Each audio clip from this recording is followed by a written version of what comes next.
Hey everyone, welcome to This Explainer. Today, we're tackling a pretty fascinating puzzle. How do we measure the true scale of power? How do analysts and investors actually compare the sustainability and environmental impact of radically different power companies? It sounds kind of impossible, right? Well, to do it accurately, you need a solid baseline. You need a comprehensive guide to what are called activity metrics. We're talking residential, commercial, and industrial customer counts, total electricity delivered, and the vast sprawling lengths of transmission and distribution lines. We really have to understand the absolute physical scale of a utility's operations before we can even begin to judge its performance. So let's dive right into this. So ask yourself this: how do we measure the true scale of the power grid? If a utility reports, say, 10,000 tons of greenhouse gas emissions, that number just floating in a vacuum doesn't really tell us much. 10,000 tons means something completely different for a tiny, local, municipal grid serving a single county compared to a multi-state behemoth with millions of customers and thousands of miles of wire. We need a way to bring these numbers down to earth, to compare apples to apples, and that is exactly what we're going to unpack today using industry-standard sustainability accounting guidelines. To get there, we're going to use what I like to call a grid foundation approach. We'll basically reverse engineer the grid, starting right at your house and follow the lines all the way back to the power plant. Here's our roadmap. First, the scale of power. Second, counting the customers. Third, delivering the megawatts. Fourth, mapping the grid. Fifth, sourcing the energy.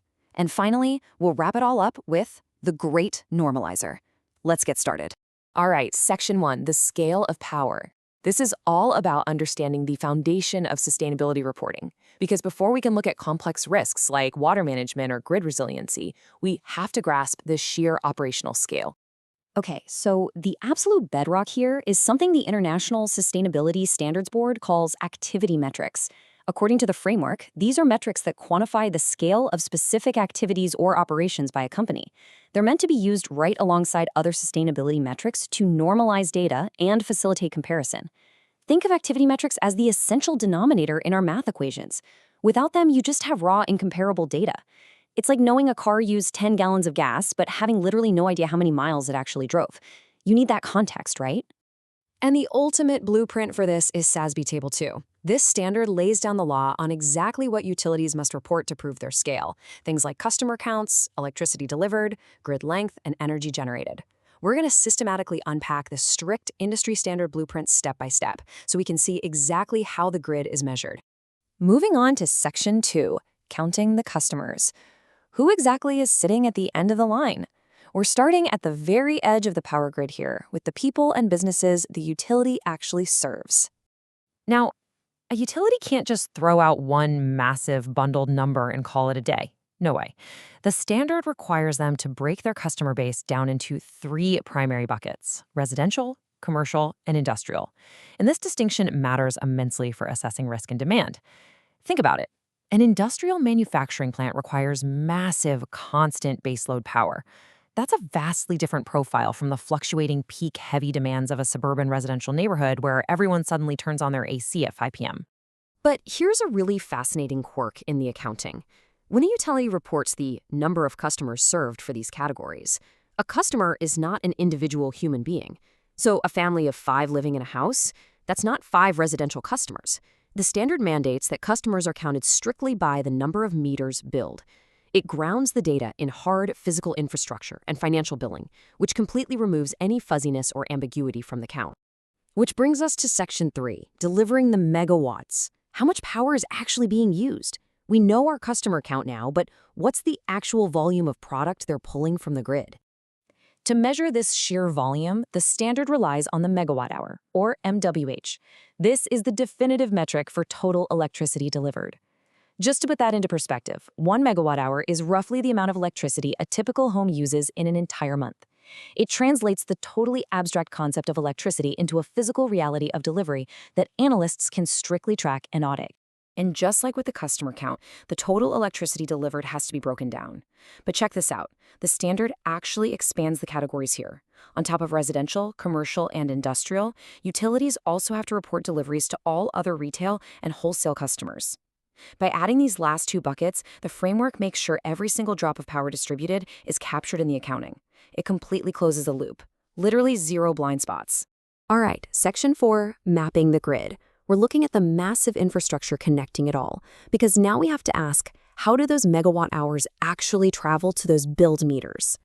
Well, a utility's physical footprint is made up of two massive networks serving entirely different purposes. First up, you have transmission lines. Think of these as the high-voltage interstate highways moving massive amounts of power over really long distances from the power plants. Then you have distribution lines. These are more like local delivery roads that step the voltage down and carry it directly into our specific neighborhoods. The framework requires utilities to accurately report the vast lengths of both. Now, how we measure this giant web of wire is crucial. You might think, just measure the length of the wire itself. Actually, scratch that. The standard demands a very specific unit, circuit kilometers. And the technical protocol states this is calculated as the total length of the circuits, totally regardless of the conductors used per circuit. This is a brilliant rule, honestly. It ensures an apples-to-apples comparison globally, preventing a utility with heavily bundled wires on a single pole from looking artificially larger geographically than it actually is. Next up, Section 5, sourcing the energy. Where does the journey actually begin? We've traveled from the customer's meter, back through the distribution and transmission lines, and now we arrive at the origin point of the electricity. To truly understand a utility's scale and its sustainability profile, we have to look at its operational DNA. The standard requires utilities to report the total electricity generated, broken down by percentage across major energy sources. They have to specify their generation mix, everything from traditional baseloads like coal, natural gas, and nuclear, to renewables like wind, solar, and hydropower. This detailed breakdown instantly reveals the environmental baseline and structural makeup of the entire utility.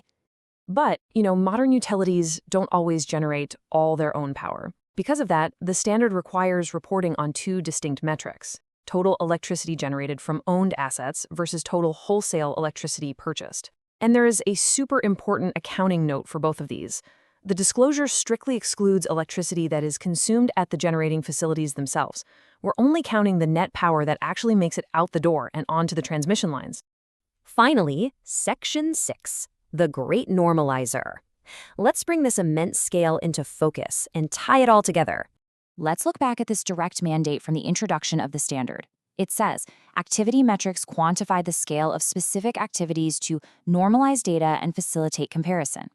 When a utility reports on things like greenhouse gas emissions, water withdrawals in stress regions, or grid disruptions from extreme weather, those impact numbers only make sense when divided by these activity metrics. The residential and industrial customer counts, the megawatt hours delivered, the vast circuit kilometers of wire, these are the essential denominators. They level the playing field so that we can evaluate true risk and performance clearly. So I'll leave you with this final thought. How might measuring this immense scale change your perspective on the real-world impact of your own local utility?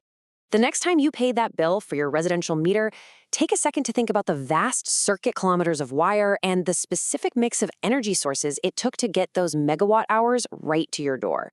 Thank you so much for joining me for this explainer. I really hope this structured lens helps you see the power grid in a whole new fascinating light. Keep learning, and I'll catch you next time.